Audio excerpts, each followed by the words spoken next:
अबे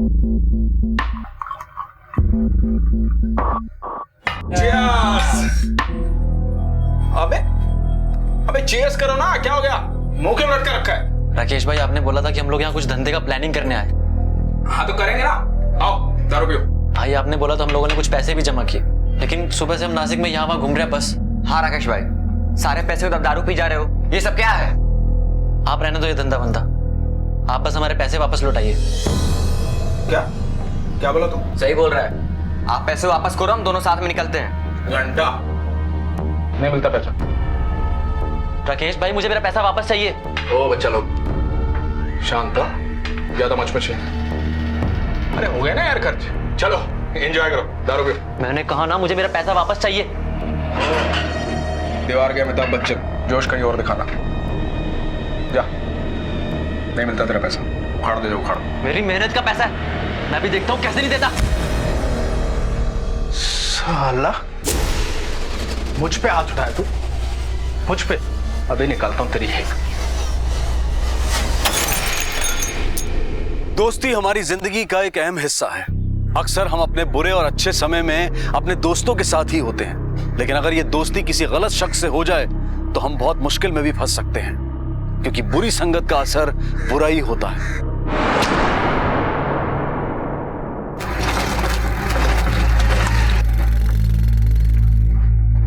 ये लीजिए।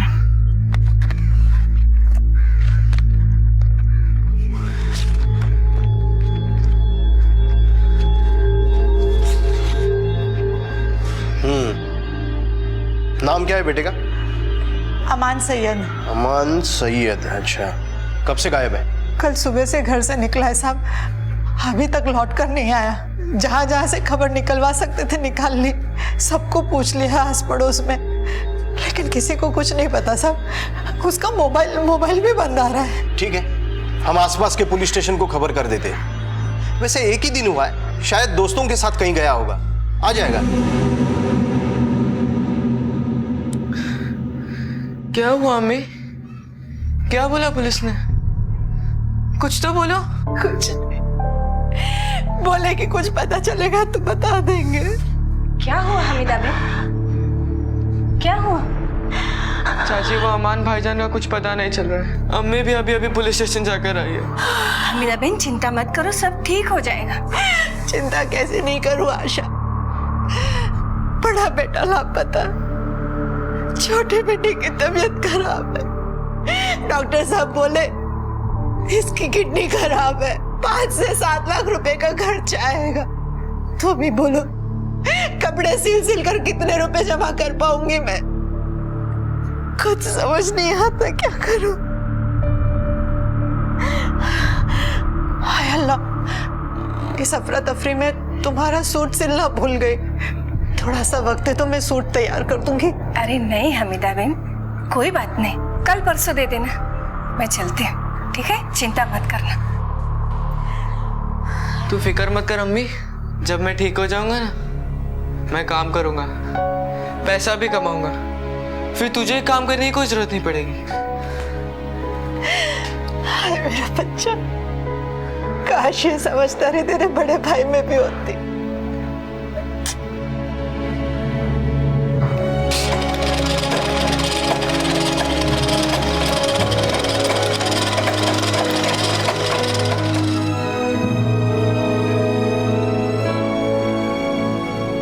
देखिए, हम पूरी कोशिश कर रहे हैं। साहब 3 दिन हो गए मेरा बेटा लापता है, घर नहीं लौटा। अगर आप ऐसे ही बैठेंगे हाथ पे हाथ रखकर तो कैसे पता चलेगा उसका? मैंने कह दिया ना, जैसे ही कुछ पता चलेगा हम आपको बता देंगे। हाँ साहब, हमारी कोई बड़ी पहचान नहीं ना, इसी के वास्ते। गरीब के जान की तो कोई कीमत ही नहीं है आपके लिए। देखिए, ऐसी कोई बात नहीं है, मैं आपका दुख समझता हूँ। हमने आसपास के पुलिस स्टेशन को इन्फॉर्म कर दिया है, जैसे ही कुछ पता चलेगा हम आपको फोन कर देंगे। आप प्लीज जाइए।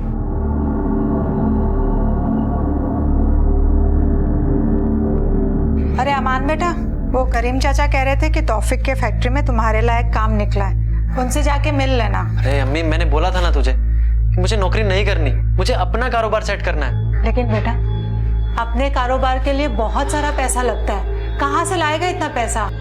तो फिक्र मत कर अम्मी, मैंने उसका जुगाड़ कर रखा है। देख मेरे बच्चे, ये सब बातें ना मेरे पल्ले नहीं पड़ती। जो कुछ भी करेगा सोच समझ कर संभल के करना, अच्छे लोगों के साथ करना। जमाना बड़ा खराब है बेटा। देख अम्मी, हमारे पास वक्त बहुत कम है। यूसुफ के ऑपरेशन के लिए पैसे जमा करने हैं। लेकिन बेटा, अरे अम्मी तू देखना, मुंबई के सबसे बड़े हॉस्पिटल में यूसुफ का ऑपरेशन करवाएंगे और फिर तुझे भी काम करने की जरूरत नहीं पड़ेगी। ये तेरा बेटा है ना, ये सब कुछ ठीक कर देगा।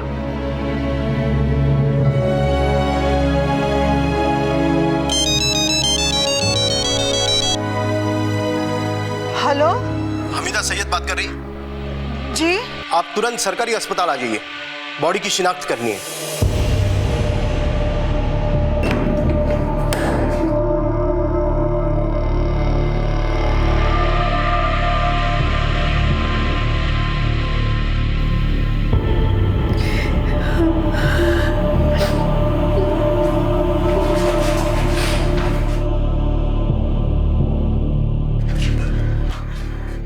बेटा दवाई ली तूने?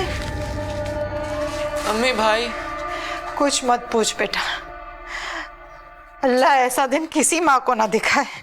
लेकिन अम्मी वो भाई। अम्मी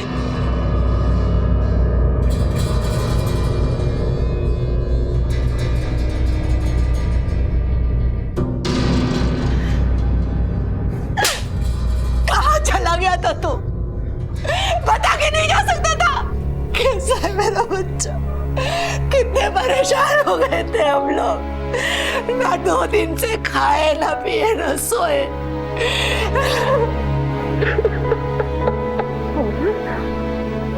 अमन, क्या हुआ मेरे बच्चे?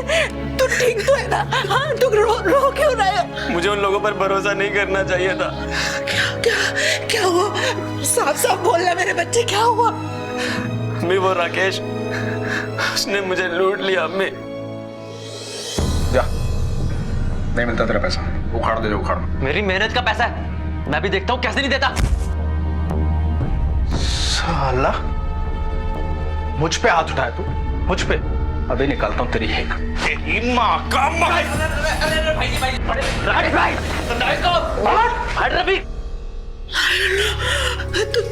ठीक है ना? तुझे तो कुछ नहीं हुआ ना? चल पुलिस थाने जाके रिपोर्ट लिखा। चल चल। नहीं अम्मी, वो लोग बहुत खतरनाक हैं और मुझे कोई परेशानी नहीं चाहिए और मेरे पास कोई सबूत भी तो नहीं है। मुझसे गलती हो गई अम्मी, मुझे माफ कर दो। मैं आपसे वादा करता हूँ, मैं कल से ही काम की तलाश शुरू कर दूंगा। आप फिक्र मत करो अम्मी, यूसुफ के इलाज के लिए पैसे मैं कमाऊंगा अम्मी। मेरा बच्चा।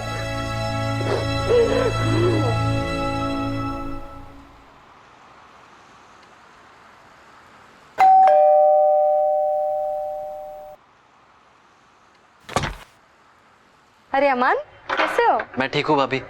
वो रफीक है ना घर पे? हाँ है ना, आओ अंदर आओ। रफीक, अमान आया है। बैठो बैठो। बस आंटी वो रफीक से मिला। अरे अमान कैसा है? अरे रफीक, कुछ बात हुई किसी से काम की? तेरे लिए एक परफेक्ट नौकरी है, लेकिन तुझे थोड़ी अंग्रेजी तो आती है ना? हाँ सर, मैं थोड़ी बहुत अंग्रेजी बोल लेता हूँ। जिम्मेदारी का काम है, होशियार रहना पड़ेगा तुम्हें। जी बिल्कुल सर, मैं पूरी मेहनत और ईमानदारी के साथ काम करूंगा। आपको शिकायत का कोई मौका नहीं दूंगा सर। सर प्लीज मुझे एक मौका दे दीजिए सर। बाइक है तुम्हारे पास? बाइक तो नहीं है मेरे पास। भाई ये घूमने फिरने का काम है, कैसे मैनेज करोगे? सर मैं पैदल घूम लूंगा। सर मुझे इस काम की बहुत जरूरत है। आपको तो टारगेट पूरा करना है ना, मैं पूरा करके दूंगा आपको टारगेट। ठीक है, कल से आ जाना। Thank you sir, thank you. अम्मी, अमान, अमान, मुझे नौकरी मिल गई अम्मी, मुझे नौकरी मिल गई। 12,000 की तनख्वाह है। अल्लाह का लाख लाख शुक्र है, मेरे बच्चे की नौकरी लग गई। मुबारक हो भाईजान। शुक्रिया यूसुफ। अच्छा अम्मी, मैं अभी आता हूँ। वो जिस दोस्त ने नौकरी लगवाई है ना, उससे मिल के आता हूँ। लौटने में मीठा लेके आना। पक्का लाता हूँ अम्मी। अब देखना सब कुछ सही हो जाएगा।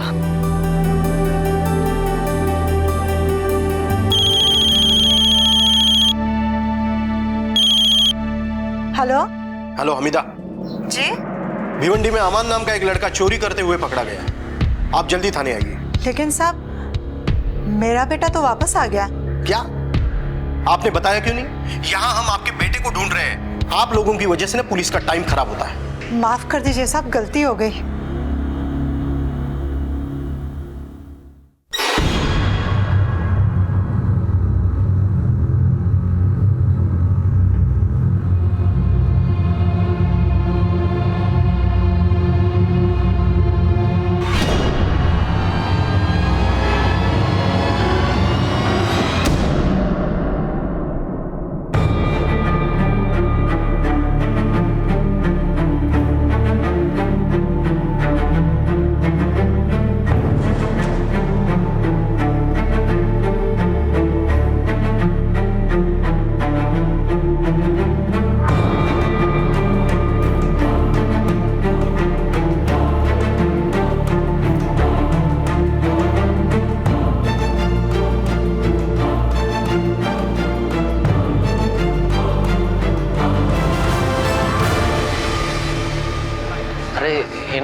तुम नौकरी करने लगे?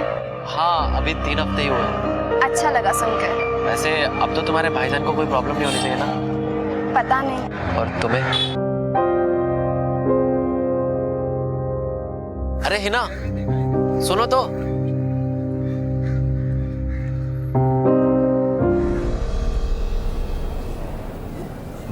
अरे तूने राकेश को फोन किया था ना? हाँ यार, मैंने उसे बोला था कि जो हो गया सो हो गया, हमारे पैसे तो वापस करे। हाँ यार, पसीने की कमाई है, आराम की थोड़ी ना है। हाँ यार, उसे बोला था यही आने को, पता नहीं कहाँ रह गया। आएगा, चला जाएगा कहाँ? पूरा दुनिया का झोल निपटा कर यहीं आने वाला। अच्छा वो सब छोड़, तू कल मेरे को फोन किया था, कुछ कहने वाला था ना?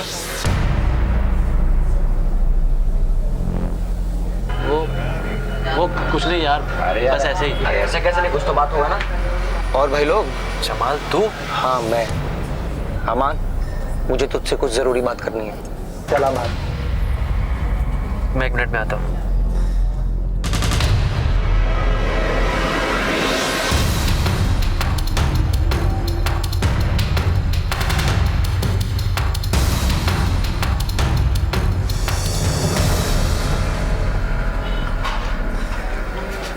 ओए, इतना अपसेट क्यों है, क्या हुआ? अरे कुछ नहीं, वैसे यार ऐसे ही। अबे कुछ तो बात जरूर है, चल बता क्या हुआ? कुछ नहीं भाई, ऐसे ही कुछ। क्या बात है भाईजान, आज बड़े खुश लग रहे हो। आज 1 तारीख है और पहली तनख्वाह मिलेगी। अरे वाह, मुबारक हो। तब तो दावत बनती है अमान मियाँ। कहाँ दावत दे रहे हैं आज? जैसा आप चाहे अम्मी जान। वो नाके वाले होटल से खाना मंगवाएं शाम को। हाँ, मैंने सुना वहाँ का पाया सूप बढ़िया होता है। पाया सूप और मटन बिरयानी। लेकिन भाई मैं कहाँ खा सकता हूँ, तो डॉक्टर ने मना किया है। अरे अमान बेटा, तुझे देर हो रही है ना, तू निकल। अल्लाह हाफिज। अल्लाह हाफिज। एक मिनट। ये रुमाल मैंने अपने हाथों से तेरे लिए बनाया, इसे हमेशा अपने पास रखना, अपनी अम्मी की दुआ समझकर।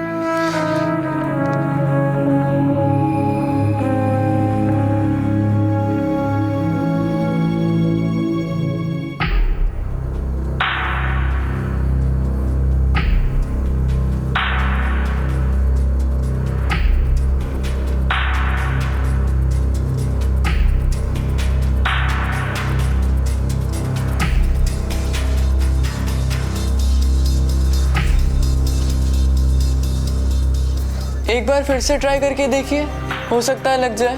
हाँ। The number you have called is currently switched off. Please try again later. अभी भी बंद आ रहा है।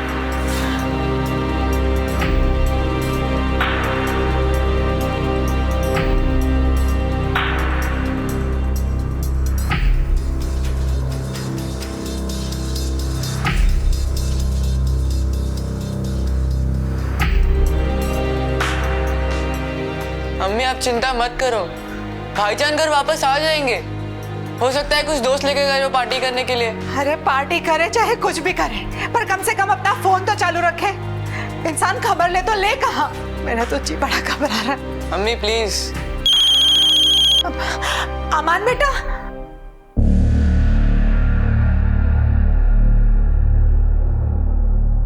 क्या हुआ अम्मी, किसका फोन है?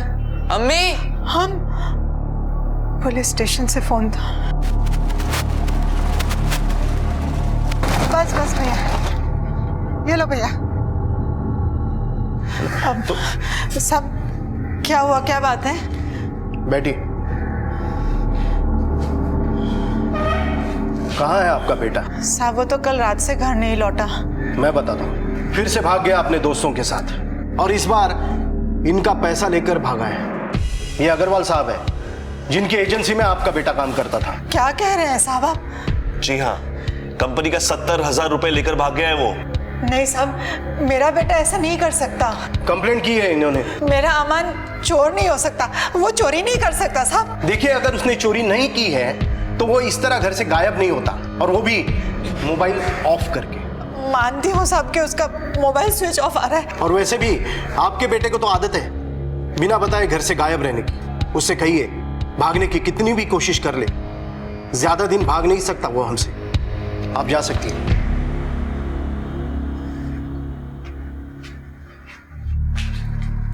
क्या हुआ हमीदा? अमान का कुछ पता चला? बोलना, कहाँ गई थी? पुलिस चौकी बुलाया था क्या वहां? ठीक है चल, मैं बाद में आती हूँ।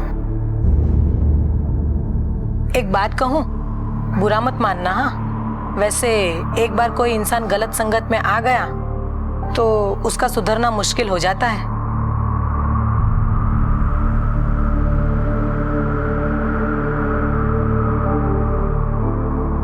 अमान अचानक गायब हो गया था। एजेंसी की कंप्लेंट के अनुसार वो 70,000 रुपए लेकर फरार हुआ था, लेकिन हमीदा इस बात पर यकीन करने को तैयार नहीं थी। आखिर क्या हुआ था अमान के साथ?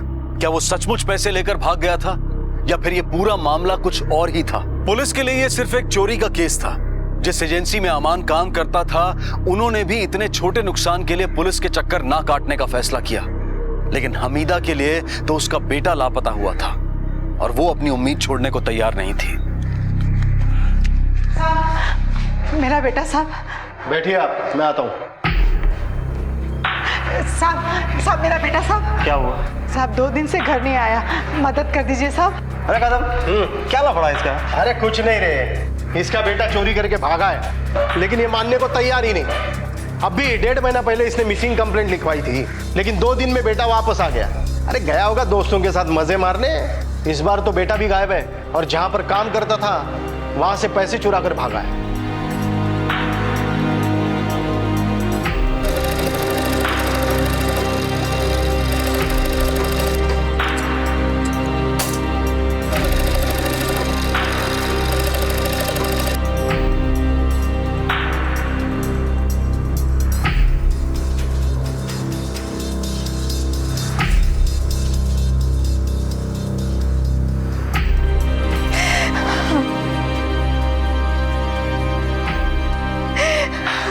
अम्मी, यूसुफ हमेशा बीमार रहता है ना, मैंने सोच लिया कि मैं अपनी एक किडनी उसे दे दूंगा।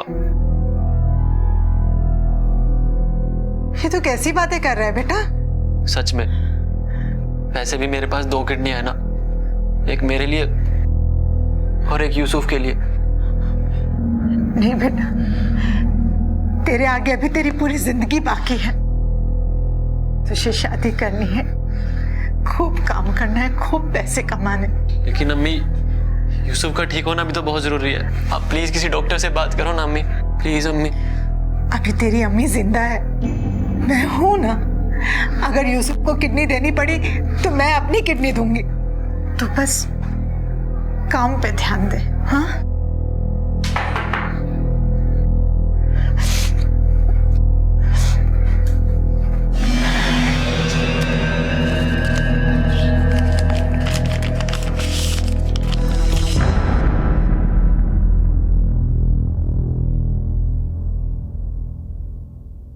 वो बेटा आपके वहाँ वो बिल मिलता है ना नंबर के साथ, वो चाहिए था मुझे। देखिए, होता तो है लेकिन वो हम आपको नहीं दे सकते। ये नंबर आपके बेटे के नाम पे रजिस्टर्ड है, इसलिए हम उसे ही दे सकते हैं। बेटा समझने की कोशिश करो, मेरा बेटा बहुत दिनों से घर नहीं लौटा, उसकी कोई खबर भी नहीं। बस यही एक जरिया है उसे ढूंढने का। अगर दे दोगे तो बड़ी मेहरबानी होगी। अल्लाह के वास्ते मेरी मदद करो, अल्लाह तुम्हें बरकत देगा। खूब दुआएं दे मेरी मेहरबानी। Sorry madam, any problem? Sir, इन्हें इनके बेटे का आइटमाइज्ड बिल चाहिए। साहब, एक यही रास्ता है मेरे बेटे को ढूंढने का। बहुत दिनों से लापता है साहब, बड़ी मेहरबानी होगी आपकी अगर आप नंबर दे देंगे तो। मैं ये आपका आसान जिंदगी भर नहीं भूलूंगी। राजेश, दे दो। वृशाली, जरा वो प्रिंट देना। ये लीजिए सर।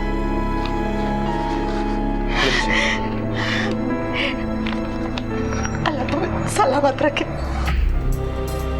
हेलो, मैं अमान की अम्मी बोल रही हूँ। तुम अमान के दोस्त हो ना?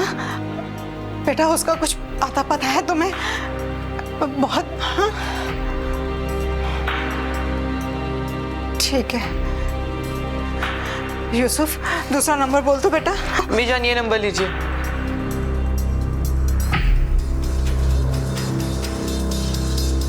The number you have called is currently switched off. ये भी स्विच ऑफ आ रहा है। अम्मी ये लीजिए, इस नंबर पर अमान भाईजान के सबसे ज्यादा कॉल गए हैं। अच्छा, बताओ। 90875357।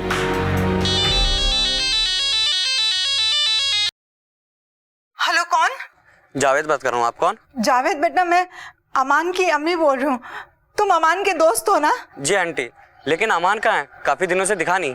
बेटा, मैं तुमसे मिलना चाहती हूँ, बहुत जरूरी काम है। रफीक, अमान उसका बहुत अच्छा दोस्त है, दोनों हमेशा साथ में रहते हैं। अच्छा, तुम्हारे पास उसका नंबर है बेटा? जी आंटी, होगा मेरे पास। लिखिए। हाँ 1083 हाँ 63 हाँ 95। ये नंबर तो है मेरे पास। अभी कुछ देर पहले ही कोशिश की थी इस नंबर पे, लेकिन स्विच ऑफ बता रहा था। आंटी, मेरे पास यही नंबर है उसका। तुम्हें रफीक का घर पता है कहाँ है?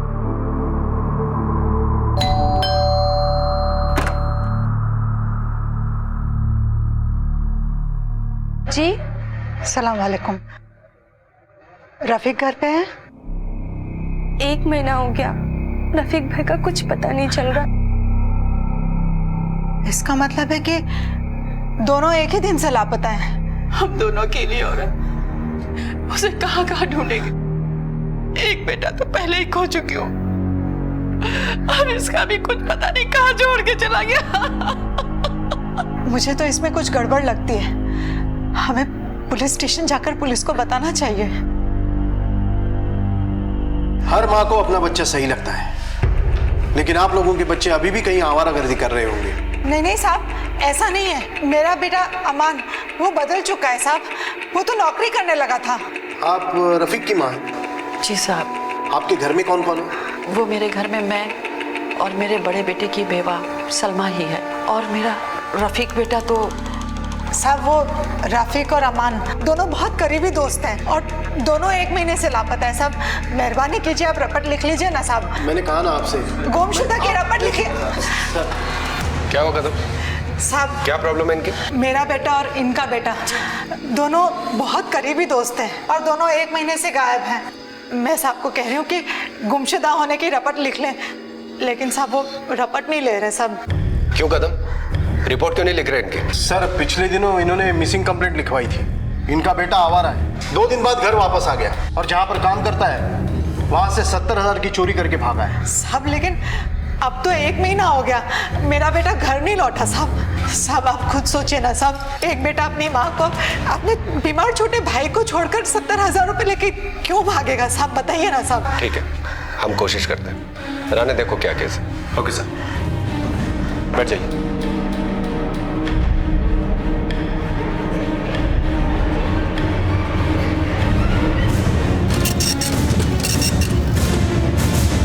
सर, रफीक और अमान जिस दिन से लापता है तब से उन दोनों का मोबाइल स्विच ऑफ है, और दोनों मोबाइल का आखिरी लोकेशन पनवेल के आसपास का है। इसका मतलब कि दोनों मुंबई से बाहर हैं। एक काम करो, दोनों के मोबाइल्स को सर्विलेंस पे डालो। कभी ना कभी कोई एक फोन तो ऑन होगा ही, और इन सारे नंबर्स पे कॉल करो, शायद कुछ पता चले। यस। अमिता को बुलवा। आपके बेटे की किसी से दुश्मनी थी? साहब, दुश्मनी तो नहीं कह सकते, लेकिन वो लोग बहुत खतरनाक हैं और मुझे अब कोई परेशानी नहीं चाहिए। हाँ, उसी के एक दोस्त से उसकी जान को खतरा जरूर था। नाम क्या उसका? राकेश दुबे। रहता कहाँ है? वैशाली नगर में।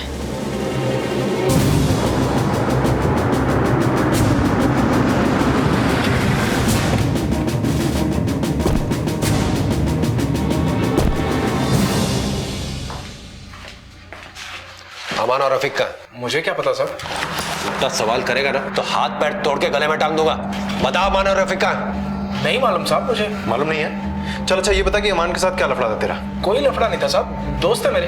अच्छा, तो दोस्त को सोडा बॉटल लेकर मारने गया था ना तू? अरे नहीं साहब, वो दारू पी के थोड़ा बोलचाल हो गया था। रफीक तो अच्छा दोस्त है मेरा। मतलब अमान नहीं है? नहीं साहब, वो भी अच्छा दोस्त है। उन दोनों के पैसे खाए ना तूने? साहब, वो धंधे में तो ऊपर नीचे होता रहता है ना साहब। तेरे सारे धंधे तेरे से निकालूंगा मैं। जिस दिन अमान और रफीक गायब हुए उस दिन कहाँ था तू? किस दिन साहब? 1 तारीख को। 1 तारीख को मैं वो हिल पॉइंट होटल घोड़बंदर में था साहब। मैं चद्दर बदलू लॉज है सर। किसके साथ गया था वहां पे? वो सब मैं। बोल, किसके साथ गया था मजा मारने? बोल। सब सलमा के साथ साहब। कौन सलमा?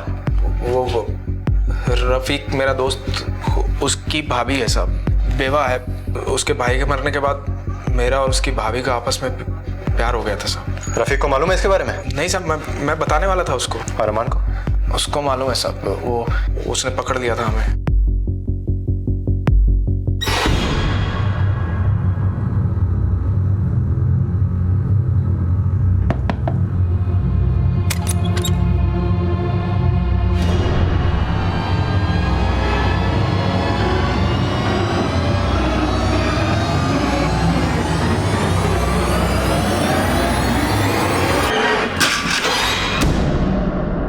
कितनी देर था वो?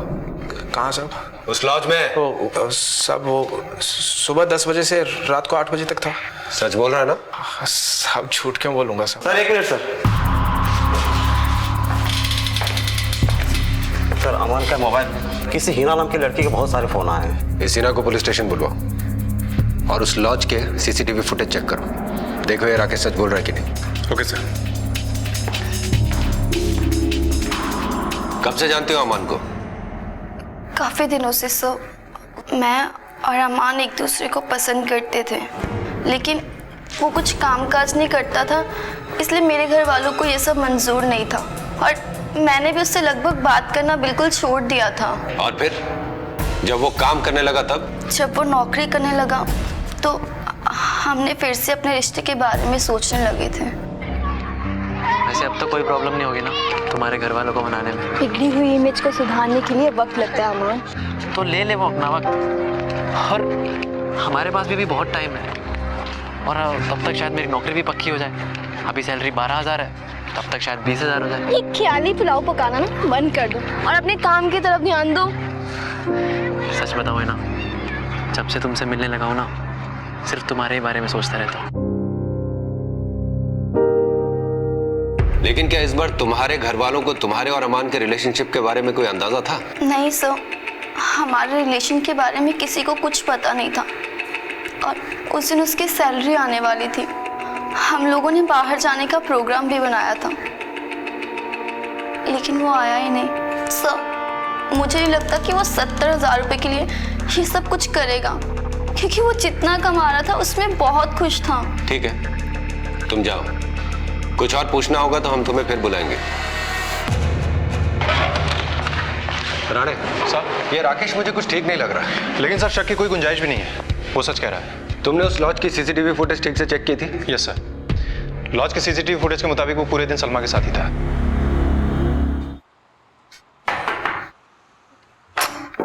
अमान,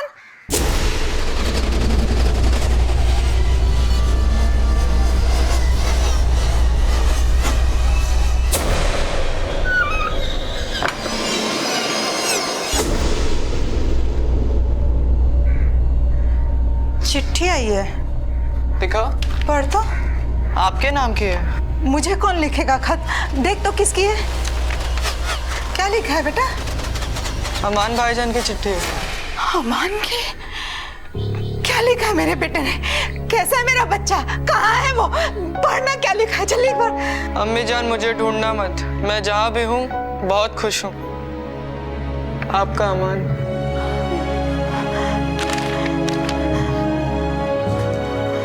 साहब ये मेरे बेटे अमान की लिखा ही नहीं है। आप देखें ना, ये देखें। मैच तो नहीं कर रही है साहब ये खत जरूर किसी और ने लिखा है। हाँ सर, इस एनवलप पे भी पोस्ट के स्टाम्प नहीं है। इसका मतलब कि कोई हमें जानबूझ के गुमराह करने की कोशिश कर रहा है। लेकिन कौन और क्यों? सर अमान का मोबाइल आज कौन था भिवंडी में? भिवंडी पुलिस को अमान की फोटो भेजो। Yes sir.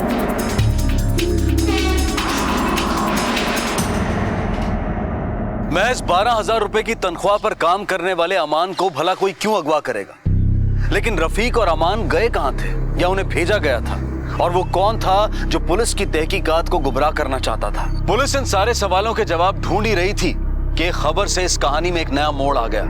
पनवेल पुलिस को शहर के बाहर एक डेड बॉडी मिली जिसके साथ रफीक का आधार कार्ड था।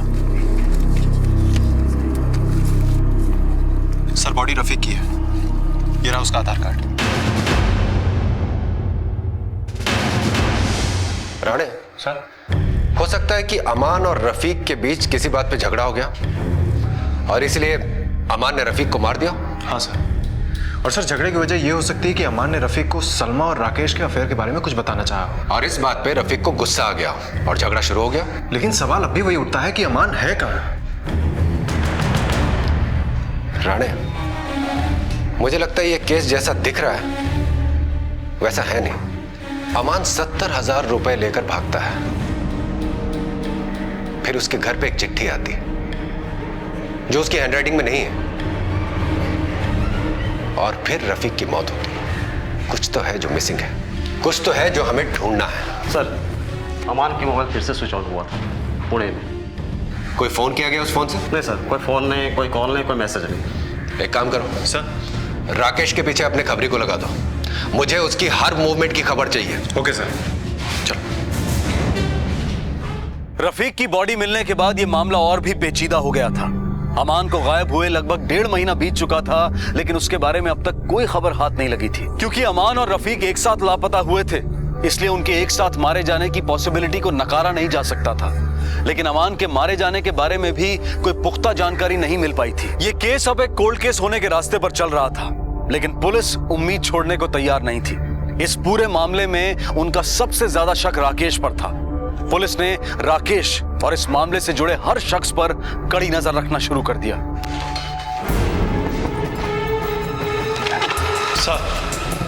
सर राकेश के बारे में बाकी सब तो ठीक है, लेकिन एक बात थोड़ी अजीब है। क्या?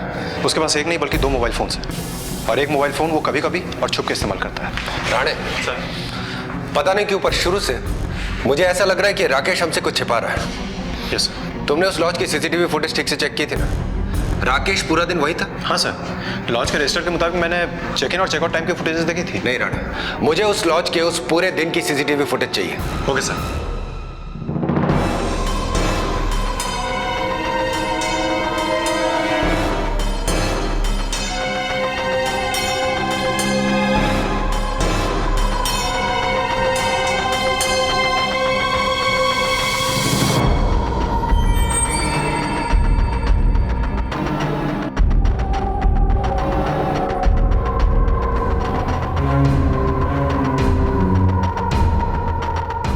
देखा, ये लगभग 4 घंटे बाद वापस आई है। कुछ गड़बड़ है। चलो लॉज चल के पूछताछ करते हैं। साहब, मैं केवल खाने का ऑर्डर लेके गया था। खाने में क्या लेकर गए थे? अभी सर याद नहीं सर। उनका किचन ऑर्डर टिकट लेकर आओ। जी साहब। सर, सिर्फ 2 रोटियां? हाँ सर, 2 लोगों के हिसाब से ये ऑर्डर तो बहुत ही कम है। और कौन था कमरे में? साहब, उस लेडीज ने दरवाजे पे ही प्लेट्स ले ली थी। तब साहब बाथरूम के अंदर थे। साहब को देखा था तुमने? नहीं साहब, पर बाथरूम से पानी की आवाज आ रही थी। ठीक है, तुम जाओ। यस राणे सर, ये राकेश और सलमा दोनों को पुलिस स्टेशन ले गया।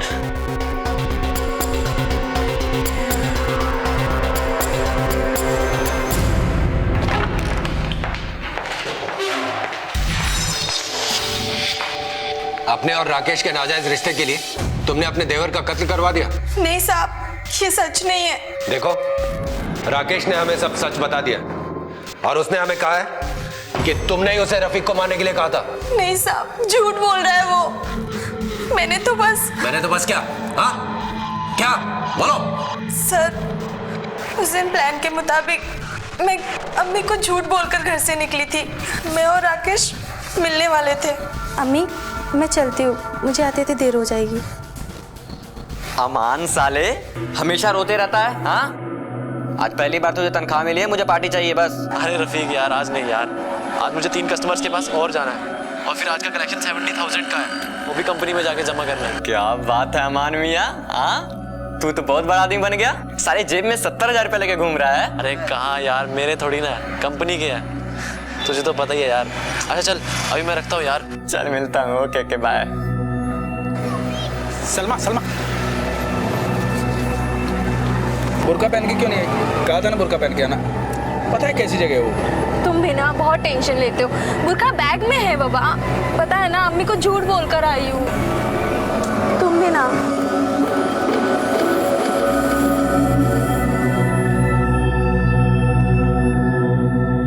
सलमा, मैं सोच रहा हूँ कोई धंधा कर लूँ, क्या ना, फिर आराम से रह गया।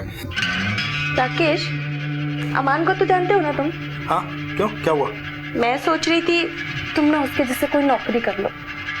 दिमाग खराब है क्या तेरा? लॉटरी लग गई है उसकी, जेब में 60-70 हजार लेकर घूमता है, और आज भी उसके जेब में 70,000 रुपया था, इसलिए तो रफीक उससे पार्टी मांग रहा था। तुम भी कर लो ना। मैं एक फोन करके आता हूँ।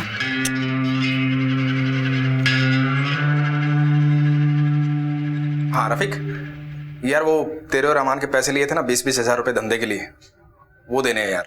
ठीक है राकेश भाई, आप कल दे देना। अरे यार आज आ जाओ ना, कल का पता नहीं खर्च हो जाए। ठीक है, तो कहाँ पे मिलना है? भाई एक काम करो, वो पनवेल है ना, पनवेल आ जाओ। क्या ना, अमान को साथ लेके आना। ठीक है राकेश भाई। अच्छा सलमा सुनना, वो एक अर्जेंट काम आ गया, मैं आता हूँ, तू खाना खा तब तक। लेकिन कहाँ जा रहे हो? एक अर्जेंट काम है ना बाबा, आता हूँ ना। अच्छा सुन, वो तेरा बुर्का कहाँ है? बैग में। ठीक है, ओके। बस साहब, मुझे इतना ही पता है। उसके बाद वो चला गया और 3-4 घंटे बाद ही वापस आया। बुरके में गया था? हाँ साहब। यानी तुम्हें पता था कि राकेश रफीक का गेम बजाने जा रहा है, और ये जानते हुए भी तुम चुप रहे? नहीं साहब, सच में मुझे कुछ नहीं पता। वो ऐसा कुछ करने वाला था, मुझे नहीं पता सच में साहब। सलमा ने हमें सब कुछ सच सच बता दिया है। अब तू सीधी तरह बताएगा या मैं अपने तरीके से पूछूं? झूठ बोल रही है साहब सलमा, ऐसा कुछ नहीं है साहब। मैं तो आपसे पूछने वाला था कि रफीक का कुछ पता चला कि नहीं। मोबाइल कहाँ है तेरा? साहब। और दूसरा साहब? दूसरा मोबाइल निकाल। कहाँ है? निकाल। मैं देता हूँ साहब। क्यों मारा उन दोनों को?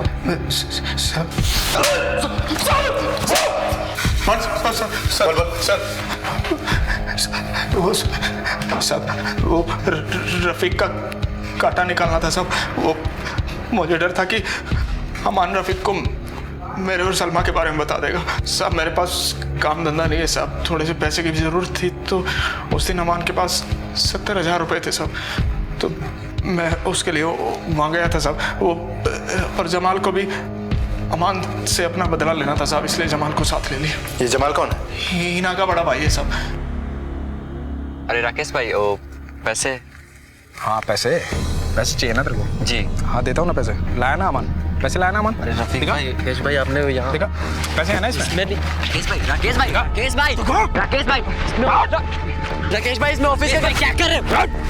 राकेश भाई, अरे क्या? अमान, अरे अमान, ये क्या किया तूने? साला मेरी बहन से शादी करने चला था, हाँ? औकात भूल गया अपनी। राणे सर, जमाल को उठा लो। जमाल कहाँ है? भाईजान।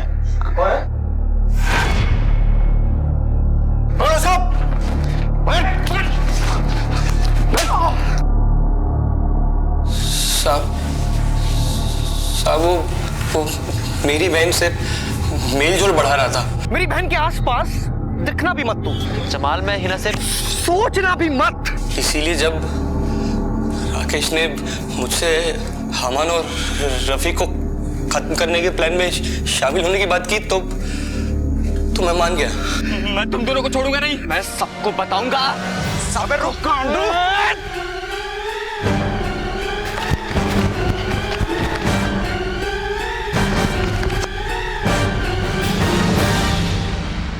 अमान की लाश कहाँ है? वहीं जंगल में दफन कर दिया हमने उसे।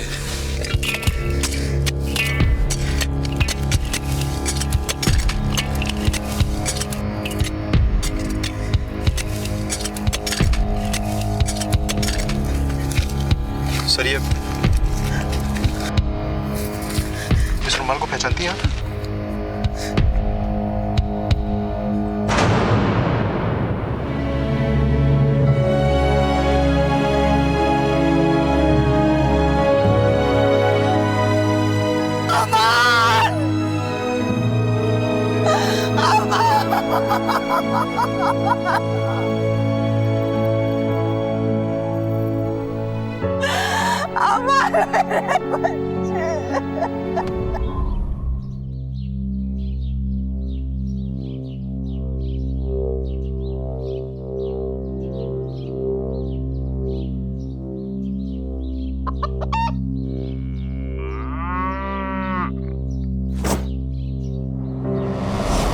मैंने कुछ नहीं किया, मैंने कुछ नहीं किया, मैंने कुछ नहीं किया। ए, कुठे चला? डरपोक, रुक इधर। अरे इसको शर्म नहीं है, तेरे को क्यों शर्म आ रही है? हाँ, इसको सजा मिलनी चाहिए। लाज नाही वाटत तुला? अरे मारा तिला, मारा, धिंड काढा तिची। हाँ? 21वीं सदी में भी हमारे देश में औरतों के लिए ऐसी सजा कैसे मुकर्रर की जाती है कि उन्हें निर्वस्त्र करके जुलूस निकाला जाए, कभी प्रथा के नाम पर तो कभी व्यक्तिगत प्रतिशोध के लिए।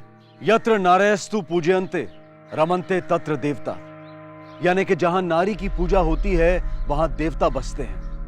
क्या ये सिर्फ कहने के लिए है और सच्चाई कुछ और है? क्या वाकई हमारे देश में नारी की पूजा होती है? बिदन गांव भारत देश का एक ऐसा गांव जहां विवाह के बाहर संबंध के लिए यही परंपरा थी। अगर स्त्री किसी की बसी बसाई गृहस्थी को उजाड़े तो सजा उसे निर्वस्त्र कर उसका जुलूस निकाला जाता है, और अगर पुरुष किसी स्त्री पर बलात्कार करे तो उसे सजाए मौत, उसकी हत्या के लिए जुलूस निकाला जाता है।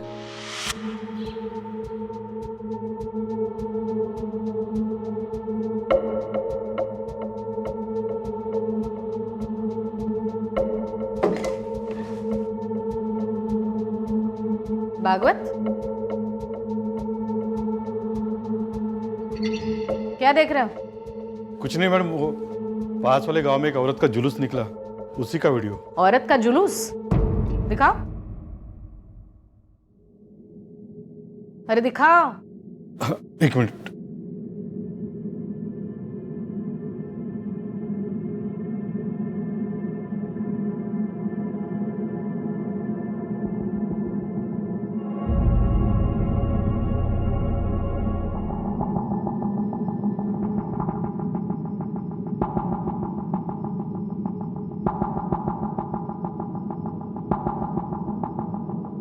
पुलिस ऑफिसर होते हुए भी ऐसे वीडियोस देखते हुए शर्म नहीं आती? क्या वाटत नहीं? अब मैडम उस गांव की रीति ऐसी है, आप नहीं आई हो ना। अगर पुलिस वाले ग्राम पंचायत के मामले में दखल देते या कुछ बोलते तो पुलिस वालों को भी ठुकाई कर देते वो लोग। तो मेरे होते हुए ऐसे रीति रिवाज नहीं चलेंगे, कानून की धज्जियां उड़ाएंगे वो लोग, और हम क्या? कौन सा गांव?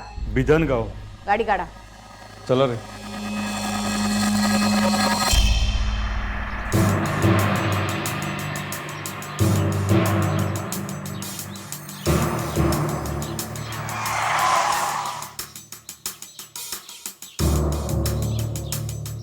काय चाललं होतं इथे? मला माहिती नाही। हाँ? किस लड़की का जुलूस निकला था? दिखाओ वीडियो।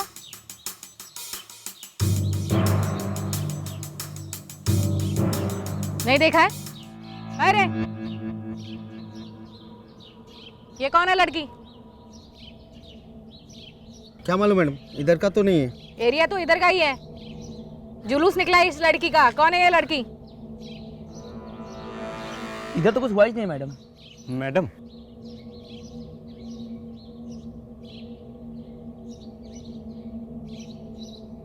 आप जानते हो इस लड़की को? नहीं, इसको कुछ पता नहीं है। आम्हाला खरंच काही माहित नाही मॅडम, ये कुछ भी बोल रहे। चलो तुम। चलो नहीं, रुको। भगवत, हाँ मैडम। इन सब का बयान ले लो। ये लड़की कौन है ढूंढो और इसका भी बयान ले लो। मैडम ये लोग कुछ नहीं बोलेंगे। वो सरपंच है ना विठल लोखंडे, उसके खिलाफ इस गांव में कोई भी आवाज नहीं करता। उसको पूछे बिना इधर का पत्ता भी नहीं हिलता।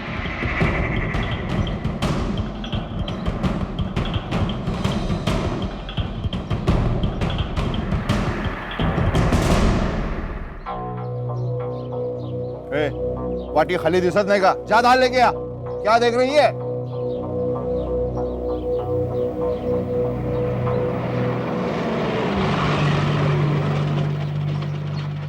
विठल, इस गांव के सरपंच हो ना?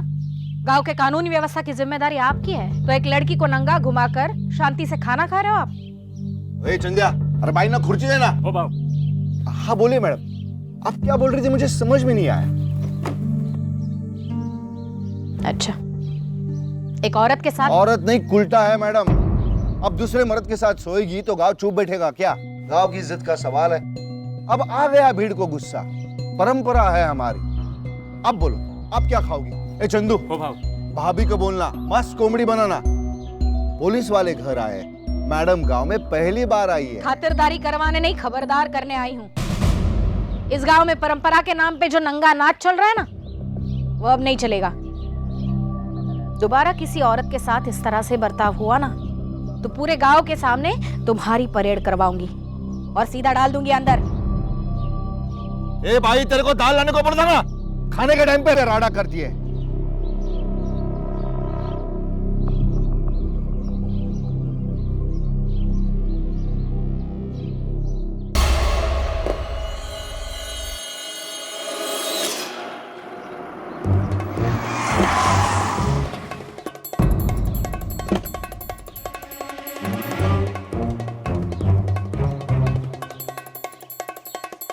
अरे अरे, हाँ?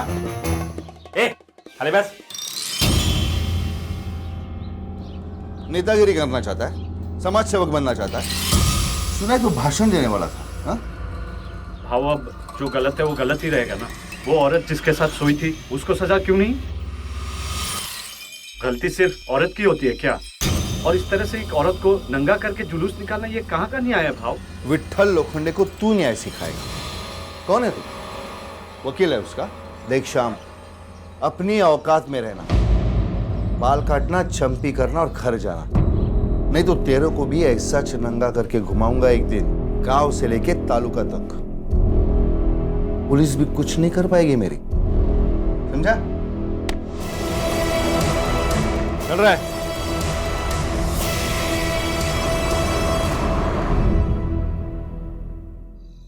मेरे को निकालेगी घर से? हाँ, मेरे को निकालेगी? देख मैं क्या करती तेरे साथ, सबको बता दे कि मैं। रुक जा। काय झाला?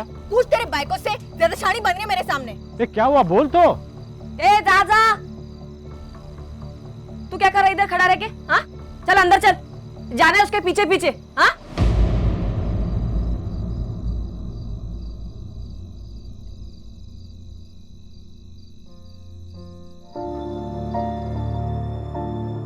एकदम गरम खोपड़ी है तेरी, काय को इतना गुस्सा कर रही थी? तुम दोनों में तो एकदम गट्टी है, हमेशा साथ में रहते हो। खैर छोड़, मेरे को क्या। ये देख, मैं तेरे लिए क्या लाया हूं, गर्मा गर्म जलेबी ले। तेरे को बहुत पड़ी है रे मीनू की। हाँ, क्या है? जा उसको खिला, जलेबी लेके आया है।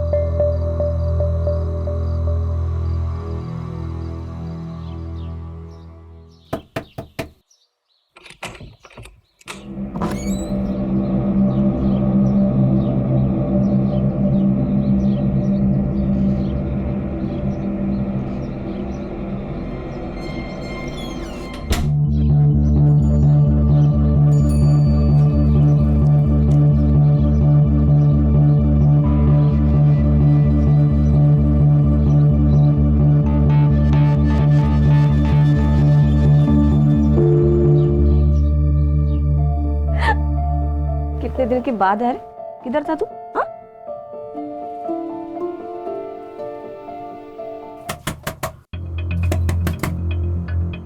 अभी कौन आया मारने को? रुक, जाना, छुपना। हाँ, तू दरवाजे के पीछे छुप, अगर कोई अंदर आए तो वहां से वहां निकल लेना। छुप चल, ये पकड़ो, ये पकड़।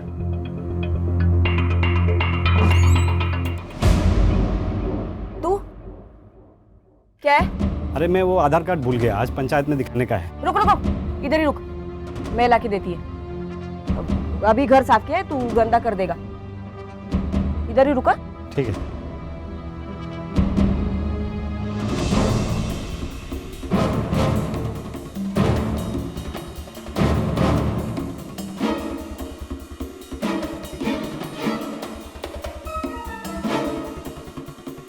किधर रखा है रे? अरे देख, वो अंदर के कमरे में होगा। अंदर रखा है? हाँ।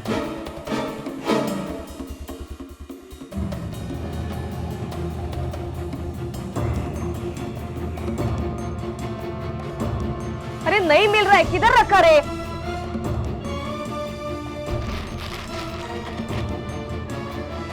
हाँ मिल गया मिल गया।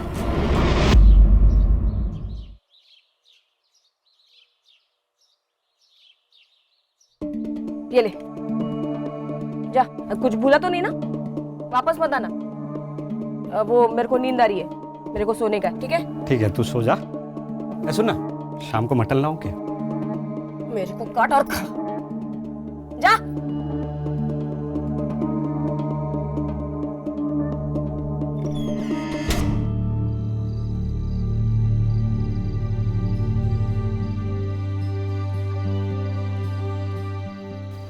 ए, क्या कर रहा है? क्या कर रहा है मतलब? अपनी औरत के साथ मर्द क्या करता है? तू जा रहे, मेरे को सोने दे, मैं थक गई है। ये क्या हो गया है तेरे को? आजकल तुम मेरे को पास में नहीं आने देती।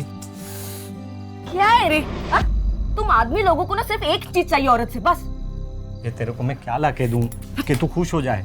मैं इतना मेहनत करके कमा के लाता हूँ, तेरे लिए हर हफ्ते कुछ ना कुछ लाता हूँ, और तू है कि मेरे को पास में ही नहीं आने देती। मेरे जगह कोई और मर्द होता ना तो तेरा टांग तोड़ देता। टांग तोड़ देता? मेरी टांगे तोड़ेगा तू? मेरे को हाथ लगा के तो देख, तेरी टांगे तोड़ के तेरे हाथ में दूंगी, समझा ना?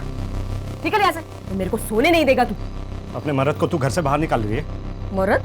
काय का मर्द? हाँ, देखो तू मर्द है, काय का मर्द? हाँ, मैं झेल रही है, समझा ना? तेरे को झेल रही है मैं, समझा ना? निकल निकल यहाँ से, निकल। सुबह से पहले आने का नहीं है घर में। जा दुकान में जाके सो जा, जा। नींद खराब करके रखी मेरी।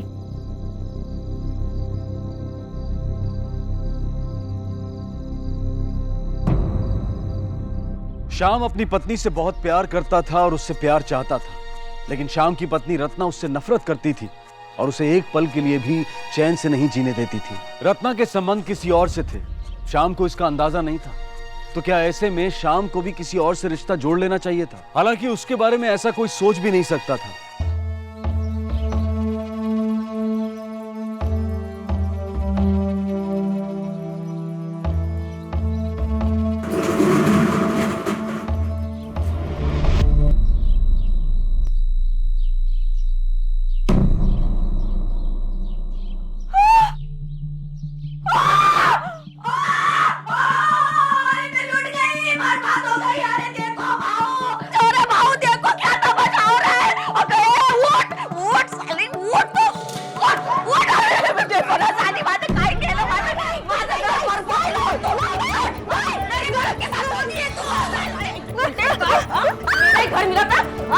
मेरी सहेली बोलते उठ, तू साली, हाँ?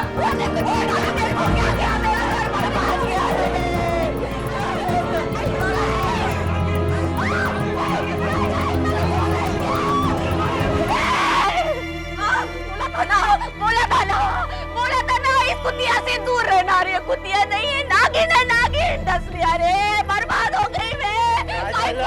काय को किया रे तूने? अरे कोई सरपंच भाऊ को बुलाओ, मैं बर्बाद हो गई रे।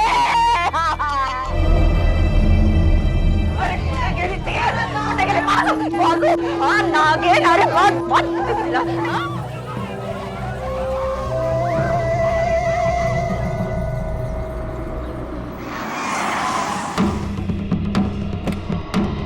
बर्बाद हो गई है। देखो इसने क्या किया मेरे मर्द के साथ, मुंह काला किया इसने। बहू मैं बर्बाद हो गई, मेरे को इंसाफ चाहिए बहू। मुंह काला किया, टांगे पसंद। झूठ बोल रही है ये। सच मैं सच बोल रही हूँ बहू, मैंने कुछ नहीं किया। ये इस शाम ने मेरे को घर लेकर आया और मेरे साथ जबरदस्ती की। झूठ बोल रही है भाव, मैं जानता है इसको, ये वैसी औरत नहीं है। देवा शपथ भाऊ, मैं सच बोल रही है। वो शाम मेरे को फंसाया, मेरे को धोखा देकर इधर लेकर आया। औरत है तू, समझना तुझे चाहिए। तूने पाप किया है, सजा तुझे जरूर मिलेगी। किसी के पति के साथ सोने की यही सजा होती है, समझे? भाव ऐसा मत करो, एक बार उसकी बात तो सुन लो भाव। भाऊ मेरे को इंसाफ चाहिए भाऊ। नहीं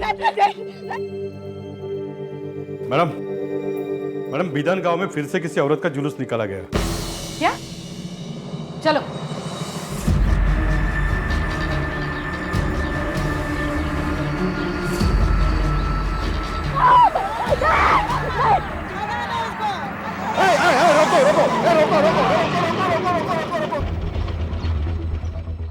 कहां से आप लोग? देखा देखा काय मैडम, चाललंय? कितने पागल लोग हैं। मैंने रोक लिया, उसकी इज्जत मैंने बचा ली है। हाँ देखो मैडम, श्याम ने क्या किया इस औरत के साथ? मैंने कुछ नहीं किया मैडम। पूरे गांव ने देखा है तूने क्या किया इस औरत के साथ। कमीने, तेरे को तो फटके देने चाहिए इधर। बस बस। दिवेकर एक काम करो, ये शाम को और लड़की को गाड़ी में बैठा।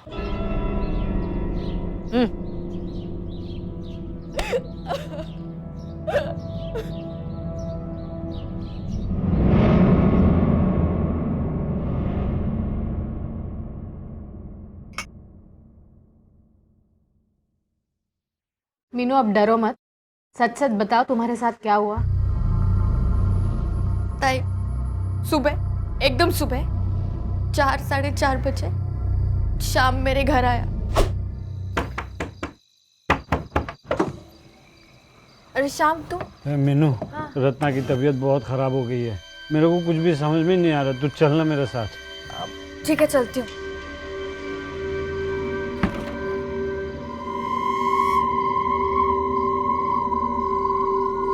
अरे रत्ना की दवाई मैं दुकान में भूल गया हूँ, रुक जा, आता हूँ।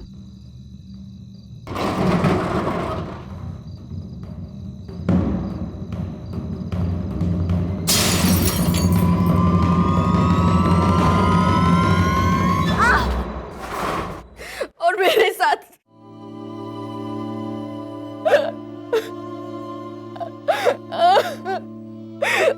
बहुत बहुत नशे में था वो। उसकी हमेशा से नजर थी मेरे पे, लेकिन मुझे नहीं पता था कि वो मेरे साथ ऐसा करेगा। वो मेरे को फंसा रही है साहब। मैं रात को उसके घर पे नहीं गया था, वो तो मेरी पत्नी ने मेरे को घर से निकाल दिया था साहब। तो गुस्से से मैं दारू के ठेके पे चला गया और वहाँ थोड़ी सी पी ली थी साहब। झूठ बोलता है, झूठ बोलता है। तेरे मुंह से और एक झूठ निकला ना, जुबान खींच लूंगा तेरी। आई शपथ साहब, मैं दुकान पे अकेले सोने गया था, वो मीनू वहाँ कैसे आ गई मेरे को नहीं मालूम साहब।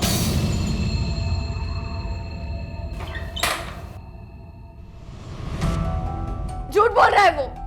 ताई, वो झूठ बोल रहा है। अब मेरी डॉक्टरी जांच की रिपोर्ट आने दो, फिर साबित हो जाएगा उसने मेरे साथ क्या किया है।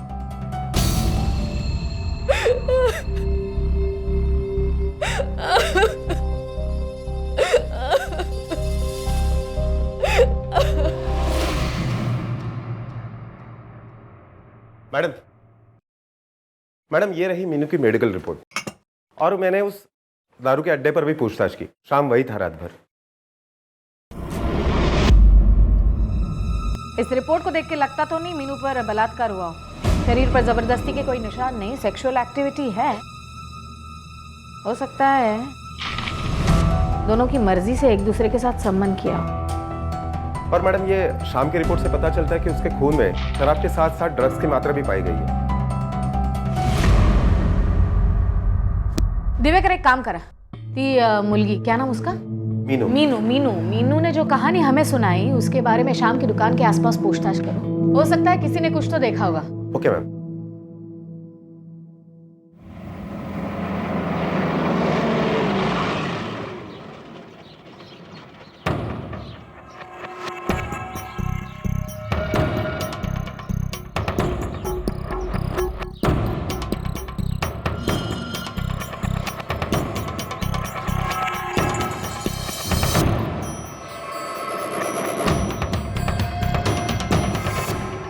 हाँ साहब, मैंने उस दिन देखा था मीनू को शाम की दुकान के बाहर। और कोई था उसके साथ? नहीं साहब, वो अकेली ही थी। क्या शाम ने मीनू को जबरदस्ती अंदर खींचा था? नहीं साहब, मैंने किसी को खींचते हुए नहीं देखा था, वो तो खुद ही अंदर चली गई।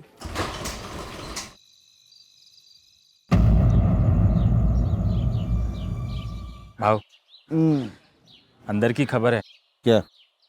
पुलिस शाम को कोर्ट लेके गई है। मरने दे साले को, तू अच्छी तरह से पीट दबा। भाव एक बात बोल। बोल। मीनू के साथ ऐसा नहीं करना चाहिए था। क्यों? तेरी क्या लगती है वो? अबे बोलना। मीनू मेरे को अच्छी लगती थी, पर उस शाम ने सब खराब कर दिया। भाव, सजा तो उसको मिलनी ही चाहिए। अपने गांव की लड़की के साथ बलात्कार किया है। और भाव, पता है अंदर की खबर है, पुलिस केस दबा देगी। बोलती है श्याम के खिलाफ कोई सबूत ही नहीं है। नाक कट गई भाव आपकी। और वो श्याम ऐसे छाती चौड़ी करके घूमेगा। सारी गलती उस श्याम की है भाव। उसने जबरदस्ती की मीनू पे। भाव, आपको याद है वो आपके खिलाफ हमेशा आवाज उठाने की कोशिश करता है।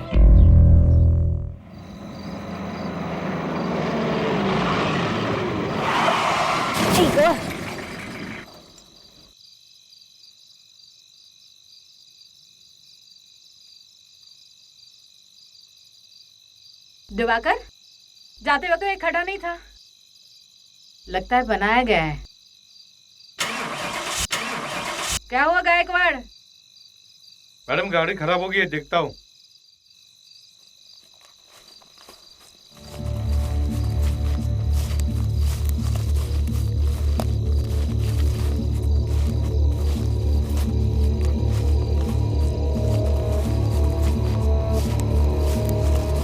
दिवेकर, ये लोग हाथ में मशाले वगैरह लेकर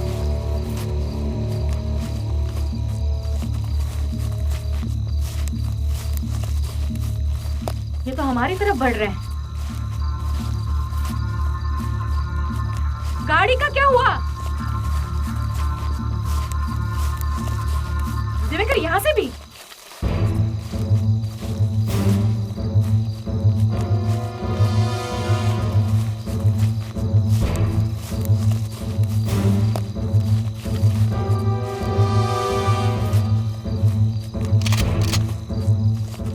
रुक जाओ वरना गोली मार दूंगी।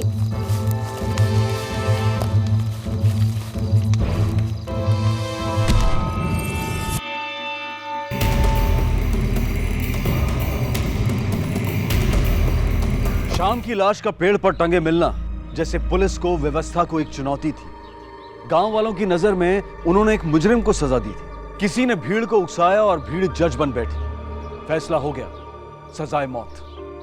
क्यों होता है ऐसा? क्या भीड़ को न्याय व्यवस्था से, प्रशासन से डर नहीं लगता? क्या यह सिर्फ एक गुस्सा होता है या फिर कोई हवा देता है इस गुस्से को? कैसी होती है भीड़ की मानसिकता? पुलिस ने तुरंत कार्रवाई की और विट्ठल को गिरफ्तार कर लिया। मैंने क्या किया है? किस जुर्म के लिए आपने मुझे यहां पर बुलाया? गांव वाले कुछ भी करो, इसमें मेरा क्या है? मेरा क्या? एक बेकसूर की जान लेकर पूछते हो मेरा क्या? मेरा बस चले ना तो तुम्हें क्या? तुम्हारे पूरे कुनबे को अंदर करवा दूं इस जुर्म के लिए। उस दिन पुलिस पर हमला तुम्हारे लोगों ने किया था। शाम को तुम्हारे आदमियों ने गायब किया, उसका खून किया और पेड़ पर लटकाया था तुम्हारे आदमियों ने। मेरे सिर्फ 3 लोग। मैं गुंडे नहीं पालता। नाटक बंद कर विट्ठल, सच सच बोलो या बुलवाऊं? देखिए मैडम, सरपंच हूं इस गांव का। मुझे अंदर रखना मजाक नहीं है। ऊपर तक पहुंचे नहीं। और किस सबूत के आधार पर आप मुझे अंदर रखेगी? कल रात को तो मैं गांव में ही नहीं था। सबूत है मेरे पास। तुम जैसे लोग ऐसे झूठे सबूत कहां से?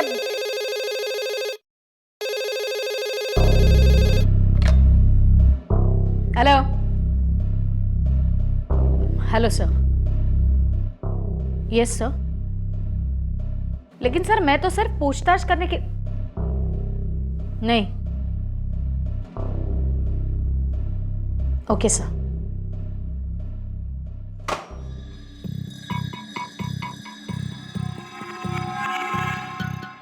तो मैडम मैं जाऊं? मैं जाऊं?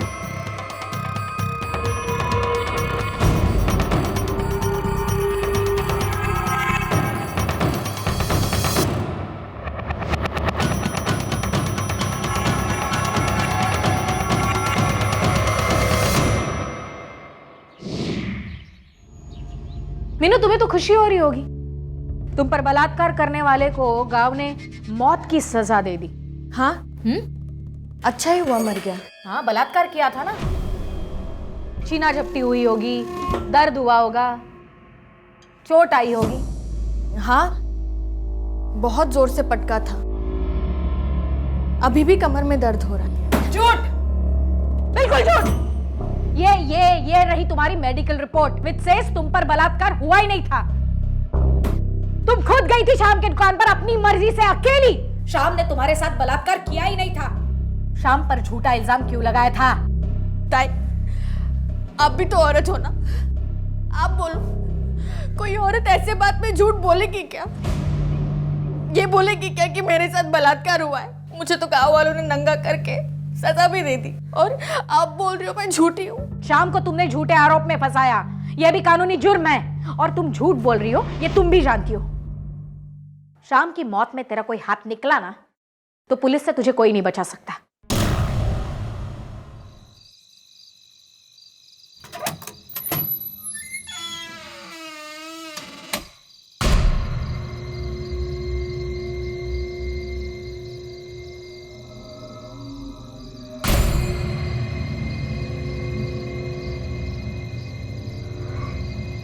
Hello madam.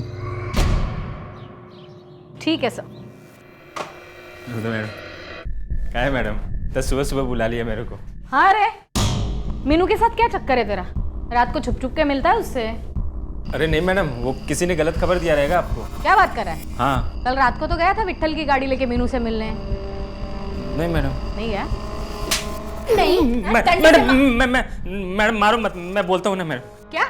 मैं बोलता हूँ, वो मैं और मीनू एक दूसरे से प्यार करते हैं। प्यार करना तो कोई जुर्म नहीं है ना मैडम। प्यार करता है? हो मैडम। तो जब लोग उसे नंगा कर रहे थे तब कहाँ गया था तेरा प्यार? मैडम भीड़ के सामने मैं क्या करता, मैंने पूरी कोशिश की उसको बचाने की, पर मेरी किसी ने नहीं सुनी। मीनू बहुत अच्छी औरत है मैडम। हाँ? वो शाम ने उसके साथ गलत किया है मैडम। ऐसा करेगा कभी सोचा नहीं था मैं। अच्छा मुझे बता, ये सब कांड विट्ठल ने करवाया था ना? मीनू को सजा, फिर शाम का खून, है ना? देख चद्दू, कहीं ऐसा ना हो कि विट्ठल को बचाने के चक्कर में तू ही अंदर चला जाए। मैडम एक खरा बोलते है, सच्ची बोल रहा हूँ मैं। ना मैंने कुछ किया है ना भाव ने। जा। हो मैडम। मैडम उसे जाने क्यों दिया? क्योंकि वो विट्ठल के खिलाफ कुछ नहीं बोलेगा और असली खूनी तक पहुंचने के लिए इसका बाहर रहना बहुत जरूरी है। ये क्या करता है, किसके साथ घूमता है, जरा लक्ष्य ठेवा। Okay madam. मैडम मैडम मैंने रत्ना के घर से पड़ोसियों से पूछताछ की। रत्ना के पड़ोसियों ने बताया कि रत्ना में और मीनू में पहले काफी अच्छी दोस्ती थी, लेकिन बलात्कार के 3 दिन पहले दोनों में काफी झगड़ा भी हुआ था। अब ये झगड़ा किस बात से हुआ वो तो पता नहीं चला। और शाम की मौत के बाद एक भी बार रत्ना यहाँ पर नहीं आई पूछताछ करने के लिए, कंप्लेंट करने के लिए। कोई पत्नी अपने पति के खून के बाद इतनी चुप बैठ सकती है?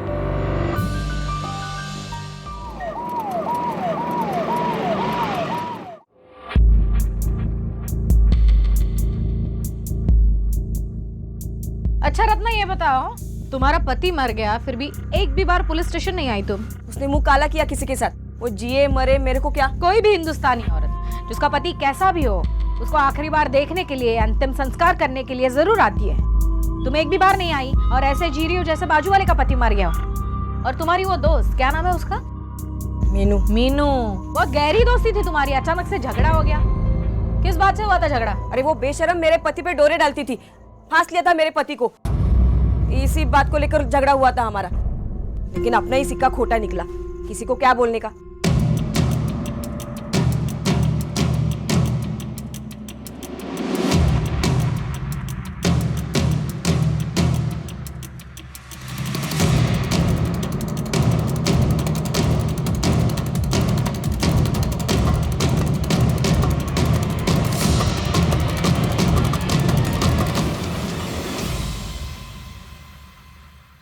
मीनू किधर है? माहित नाही कुठे गेली, बताकर नहीं जाते। सर्च करो। कितने बजे गई है? 2.5-3 घंटे पहले। और आएगी कब? मालूम नहीं।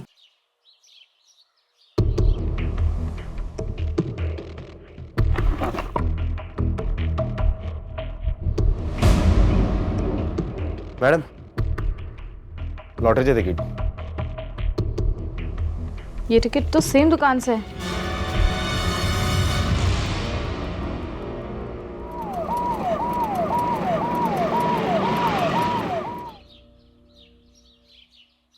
ये आदमी को देखा है? नहीं मैडम, ये आदमी इधर कभी भी नहीं आया। अच्छा, तो ये औरत? हाँ मैडम, ये औरत भी थी और साथ में और एक औरत आई थी और अभी तो उसका 15 लाख रुपए का लॉटरी लगेला है और कमीशन और टैक्स काट के ना इसको 10 लाख रुपए मिला है। हाँ मैडम। इसके साथ ये औरत आती है? हाँ, यही थे मैडम। गांव में एक प्रथा थी जिसके खिलाफ पुलिस में किसी ने कोई शिकायत नहीं दर्ज की थी, लेकिन शिकायत आई तो एक बलात्कार की, और वो भी एक ऐसी औरत ने की जिसे उसके ही गांव वालों ने बेइज्जत करके उसका जुलूस निकाला था। पुलिस जान चुकी थी कि ये शिकायत एक साजिश थी, प्रथा की आड़ में कोई खेल चल रहा था, और पुलिस की नजर अब इस खेल के 4 खिलाड़ियों पर थी, विट्ठल, चंदू, मीनू और रत्ना। वो कोर्ट मैटर था ना? मैडम वो रत्ना आई आपसे मिलने। मैं लुट गई मैडम। 15 लाख की लॉटरी लगी थी, 10 लाख हाथ में आए थे, लेकिन वो मीरू सारे पैसे लेके भाग गई। यही बात हम तुम्हारे घर पे पूछताछ करने के लिए आए थे। लॉटरी का टिकट देखा, तब क्यों नहीं बताया? मैं डर गई थी। लॉटरी तो तुम्हारी लगी थी, फिर मीनू को उससे क्या लेना देना? मैडम, मैंने और मीनू ने मिलकर लॉटरी का टिकट खरीदा था। किस्मत से लॉटरी लग गई। मैं उसको उसका हिस्सा देने वाली थी, लेकिन उसके पहले मीनू, मैं उसके घर गई थी, लेकिन तब तक वो भाग चुकी थी। लेकिन मीनू तो तुम्हारी दोस्त थी, तुम्हें पता होना चाहिए वो कहाँ गई होगी। मुझे नहीं पता मैडम, मैं खुद उसको ढूंढ रही हूँ। एक औरत जिसके पति की इतनी बेरहमी से हत्या की गई हो, उसको अपने पति के मरने का दुख नहीं, लेकिन 10 लाख की लॉटरी का पैसा जाने का दुख है। कमाल है। तुम जा सकती हो, मीनू को हम ढूंढ लेंगे।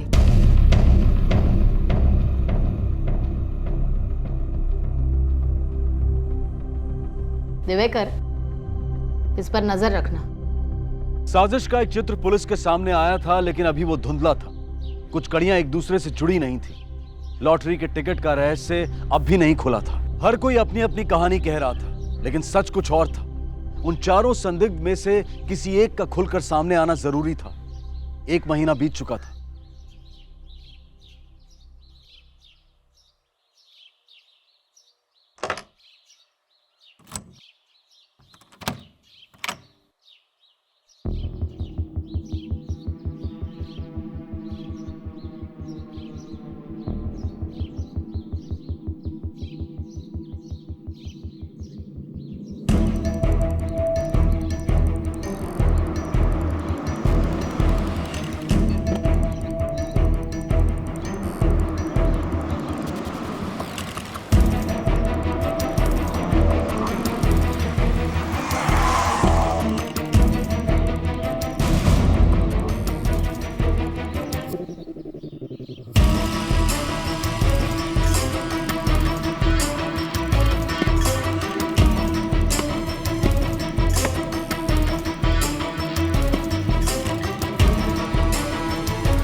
पुलिस हम लोग के पीछे हाथ धो के पड़ी है, जल्दी से भागना पड़ेगा।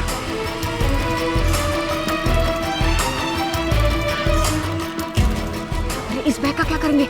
ले लेकर बाहर कहीं फेंकेंगे। चलो चल चल चलो चलो।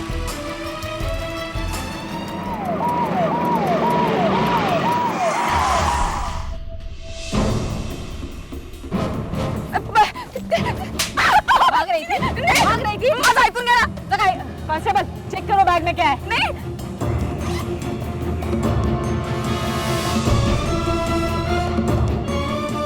इसका मतलब लॉटरी का पूरा पैसा तेरे पास है? हाँ? तेरे पास है?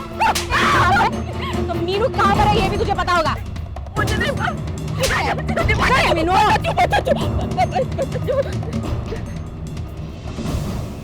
चल मेरी बात तो सुनो मैडम, मेरी बात तो सुनो।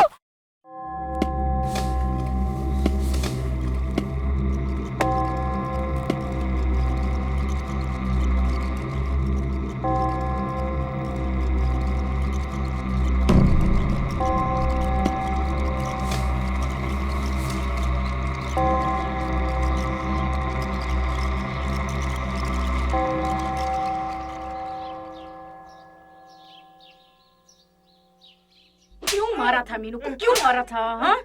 प्यार करता था ना उससे, ये सिर्फ पैसों से प्यार करता था? बोल।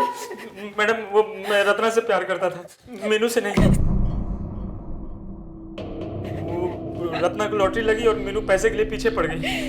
फिर हम लोगों ने मिलके सोचा मीनू का कांटा निकालना। श्याम, उसे क्यों मारा?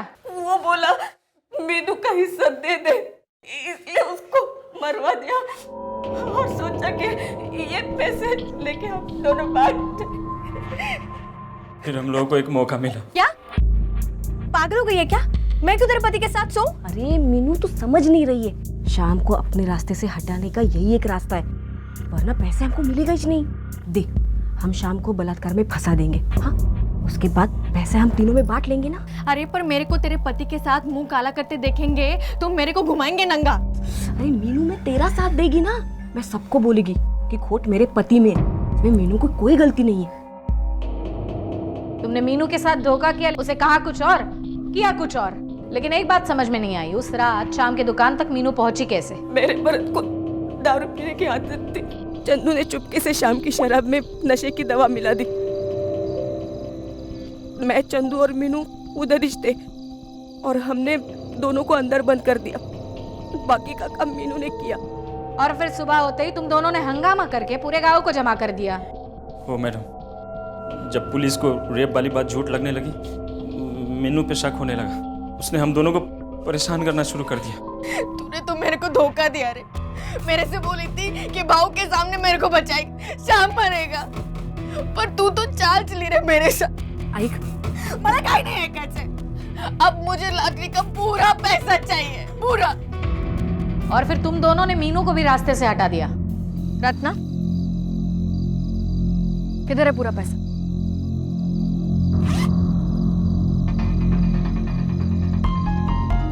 आपको लगा मीनू पे चोरी का इल्जाम लगा देंगे, मामला ठंडा हुआ कि हम दोनों भाग जाएंगे। और विट्ठल? भाव को चने की झाड़ पे चढ़ाया मैंने। मालूम था मेरे को भाव की यही कमजोरी है। मेरे को पता था अकेले मारूंगा पकड़ा जाऊंगा, पर 10-20 लोगों की गर्दी होगी तो मैं बच जाऊंगा। 15 लाख की लॉटरी के लिए 2 खून किए तुमने, अब तुम्हारे हिस्से क्या आएगा? सिर्फ सजा।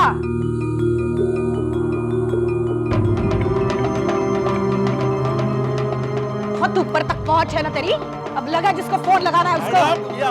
चुप! तेरे खिलाफ ऐसे चार्जशीट बनाऊंगी ना, पंचायत जाने के लायक नहीं रहेगा।